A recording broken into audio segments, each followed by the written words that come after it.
আসসালামু আলাইকুম, ঈদ মোবারক সবাইকে। আজকের কিংস্টনে এই মাঠেই বিএনপির ভারপ্রাপ্ত চেয়ারম্যান জনাব তারেক রহমান নামাজ পড়বেন এবং সকাল এখন 10টার কাছাকাছি 10:30টায় জামাত শুরু হবে। সেখানেই উপস্থিত থাকবেন বিএনপির ভারপ্রাপ্ত চেয়ারম্যান জনাব তারেক রহমান।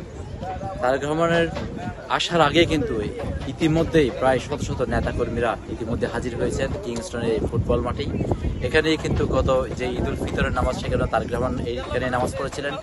এখনো এবার ঈদ উল আজহার এই নামাজটাও কিন্তু তারেক রহমান এই মাঠে পড়বেন এবং সকাল থেকে কিন্তু গুটি গুটি বৃষ্টি ছিল, তবে এখন কিন্তু আপনার সূর্যর দেখা মিলেছে, অবশেষে সানের দেখা মিলেছে।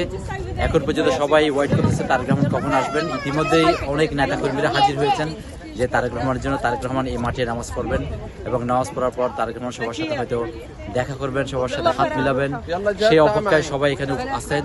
ইতিমধ্যে সকাল থেকেই কিন্তু সকাল 7টার পর থেকে কিন্তু এই মাঠের আশেপাশে আপনার নেতাকর্মীরা আসতে শুরু করে। এখন নেতাকর্মীরা অপেক্ষা করতেছেন তারেক রহমানের জন্য। এই মাঠে কিন্তু তারেক রহমান নামাজ পড়বেন এবং আপনারা ইতিমধ্যে জেনেছেন যে জনাব তারেক রহমান ইতিমধ্যে দেশবাসীর উদ্দেশ্যে ঈদের শুভেচ্ছা দিয়েছেন। সেখানে উনি নানা বিষয়ে কথা বলেছেন। তার মধ্যে আপনারা জানেন যে দ্রব্যমূল্যের যে ঊর্ধ্বগতি এবং মানুষের যে এখন নানা সমস্যা, সেই বিষয়গুলো কিন্তু ওনার এই শুভেচ্ছা বাড়িতে উঠে এসেছে এবং উনি বলেছে সবাই যেন একটা জাতি একসাথে যেন ঐক্যবদ্ধভাবে এই জাতিটা গঠন করা যায়, বাংলাদেশকে নতুনভাবে গঠন করা যায়, সেই লক্ষ্যেই বিএনপি কাজ করে যাচ্ছে। বিএনপি যে 31 দফা সেই বিষয়গুলো নিয়ে কিন্তু এই ঈদ শুভেচ্ছা উঠে এসেছে এবং এই খুব শীঘ্রই সবাই অপেক্ষা করছে তারেক রহমান কখন দেশে যাবেন, সে অপেক্ষায় দেশে আছেন। আপনারা জানেন এই একটা কথা ইতিমধ্যে খানা বসা হচ্ছে, সেই বিষয়টা হচ্ছে যে তারেক রহমান, আপনারা জানেন 9 জুন যে বাংলাদেশের যে গণতান্ত্রিক সরকারের যে এই প্রধান উপদেষ্টা ডক্টর মোহাম্মদ ইউনূস উনি লন্ডনে আসবেন, তখন হয়তো জনাব তারেক রহমানের সাথে দেখা সাক্ষাৎ হতে পারে। সেই ক্ষেত্রেও কিন্তু খানা ঘোষা চলতেছে এখন, যদি আমরা সেই তথ্যটা এখনো পাই নাই যে জনাব তারেক রহমানের সাথে ডক্টর ইউনূসের দেখা হবে কিনা। যেহেতু 9 জুন ডক্টর ইউনূস এখানে আসবেন, সেখানে প্রায় 13 জুন পর্যন্ত ডক্টর ইউনূস থাকবেন।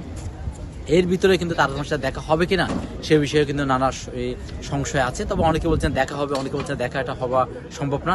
সব মিলে একটা অন্যরকম পরিবেশে আছে সবাই।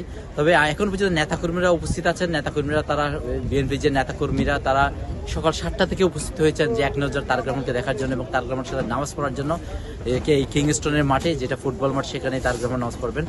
আশা করা যাচ্ছে এখন পর্যন্ত যে আবহাওয়া, সেই আবহাওয়াতে এখন পর্যন্ত বোঝা যাচ্ছে এই মাঠে নামাজ হবে এবং 10:30টার জামাতে জনাব তারেক রহমান অংশগ্রহণ করবেন, সেটাই সবাই আশা করে এবং সবাই সেটার জন্য অপেক্ষা করতেছে। আপনারা জানেন যে গত ঈদ জামাত, যে ঈদ উল ফিতরের জামাত, সেখানে যে তারেক রহমান উপস্থিত ছিলেন, তখনও কিন্তু শত শত নেতাকর্মীরা এখানে তারা ছিলেন তারেক রহমানকে দেখার জন্য এবং তারেক রহমানের সাথে হাত মিলানোর জন্য তখনও ছিলেন। আজকেও কিন্তু শত শত নেতাকর্মীরা ইতিমধ্যে উপস্থিত হয়েছেন যে তারেক রহমানের সাথে একবার দেখা করার জন্য এবং তারেক রহমানের সাথে নামাজ পড়ার জন্য। ইতিমধ্যে সবাই মাঠে উপস্থিত হয়েছেন এবং সকাল থেকে, যদিও আমি আগেও বলেছি গুটি গুটি বৃষ্টি হচ্ছিল, তবে এবং সাথে বাতাসও আছে, যে উইন্ডিটাও আছে, কিন্তু এখন সেটা অবশ্যই কমতে শুরু করেছে। ইতিমধ্যেই সূর্য দেখা মিলেছে।